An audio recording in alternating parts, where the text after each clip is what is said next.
Bonjour à toutes et à tous, c'est Magic Focus, j'espère que vous allez bien. Je suis ravi de vous retrouver dans cette nouvelle vidéo dans laquelle nous allons parler Imagineering. Et oui, nous allons parler secret d'une attraction qui est souvent sous-cotée. En tout cas, c'est pas l'attraction à laquelle on pense quand on pense justement à Disneyland Paris. Il s'agit du labyrinthe d'Alice. Et pourtant, ce lieu regorge de pas mal de secrets et de choses intéressantes à son sujet. Donc j'espère que cette vidéo dans les curieux secrets du labyrinthe d'Alice va vous plaire. Alors c'est parti.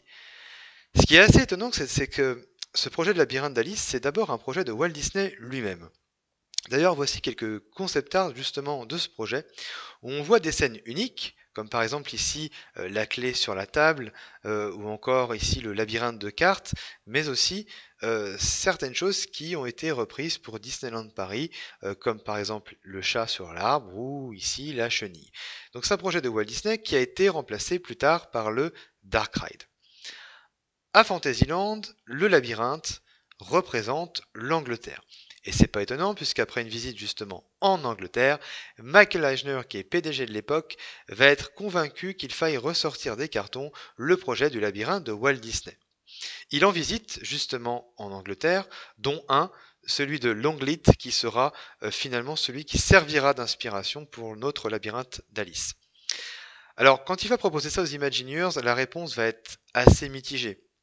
À quoi bon mettre un labyrinthe où les visiteurs vont se perdre et mettront 1 heure à trouver leur chemin?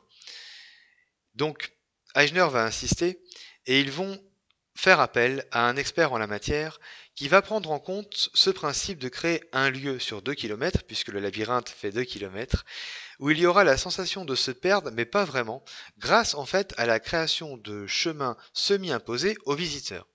Ce qui fait que le labyrinthe d'Alice de Disneyland Paris est un concept unique au monde dans le concept des labyrinthes. Le labyrinthe est composé d'ifs, de troènes et de buis, afin en fait de faire référence à une époque qui se situe entre la fin du Moyen Âge et début Renaissance dans les grands jardins des châteaux européens. Le défi majeur est celui des haies. Alors qu'il faut logiquement en temps normal une dizaine d'années pour voir la pousse des haies, Walt Disney Imagineering a dû trouver une technique pour finalement qu'ils aient le rendu qu'ils voulaient. Donc pour ça, ils se sont rendus justement à une pépinière, dans une pépinière, qui proposait des haies à hauteur souhaitée. Et ils ont donc recréé intégralement le labyrinthe dans cette pépinière. Et donc, avec plus de 20 semi-remorques et des haies numérotées, le labyrinthe est reparti à Disneyland Paris et a été reconstruit tel un puzzle. Et oui, c'est quand même pas mal ça. Alors que le labyrinthe n'apparaît que peu de temps dans le film d'animation, celui-ci devient iconique et central à Fantasyland. Il reprend bien sûr la folie visuelle de l'animation avec des couleurs criardes, avec ses écriteaux dans tous les sens, un peu sans dessus-dessous et des choses pas toujours très droites. D'ailleurs, les haies ne sont pas très droites quand on regarde bien. On a également les jets d'eau et les fontaines sauteuses qui vont accompagner tout ça. Oui, évidemment, tout ça pour recréer le style un petit peu psychédélique, justement, d'Alice au pays des merveilles. Le labyrinthe, quant à lui, reprend la forme du corps et la tête du chat de Cheshire, tout comme les bordures qui sont peintes en violette sur le côté, hein, au niveau du labyrinthe, et qui vont rappeler sa couleur. À l'origine, il existait une version nocturne qui n'y a plus évidemment, avec des jeux de lumière et de la fumée qui renforçaient le mystère de l'attraction. Le labyrinthe est peuplé de personnages finalement du film, mais qui sont issus pour certains du Dark Ride de Disneyland en Californie.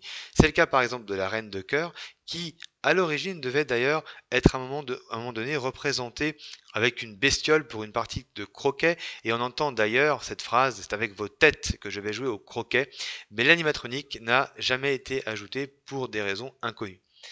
Alice n'est pas présente dans le labyrinthe, car en fait c'est le visiteur qui va prendre sa place, qui va prendre son rôle et qui va avoir la vision qu'aurait Alice justement dans ce labyrinthe. Le labyrinthe a la particularité d'être coupé en deux. En fait, il y a une partie qui est très simple, puis une partie qui est un petit peu plus complexe menant au château. Et le château, reprend la forme de celui que l'on voit dans le film, mais pour le réaliser, il a été sculpté par une entreprise française qui utilise sur lui des blocs de polystyrène que les artisans taille au couteau, et oui, c'est au couteau, pour leur donner les formes désirées. Ils versent ensuite du béton sur les blocs, et une fois que tout est sec, ils retirent les éléments de polystyrène qui dépassent. Et c'est pour ça qu'on a ici des choses assez particulières sur ce château. Le château permet aux visiteurs d'avoir un point de vue unique sur le parc, si bien que c'est le seul point de vue où on peut avoir une vue vraiment sur tous les lands du parc. C'est en fait une sorte de récompense à leurs efforts. À l'origine, on pouvait redescendre par un toboggan, mais rapidement celui-ci a été fermé pour des raisons de sécurité.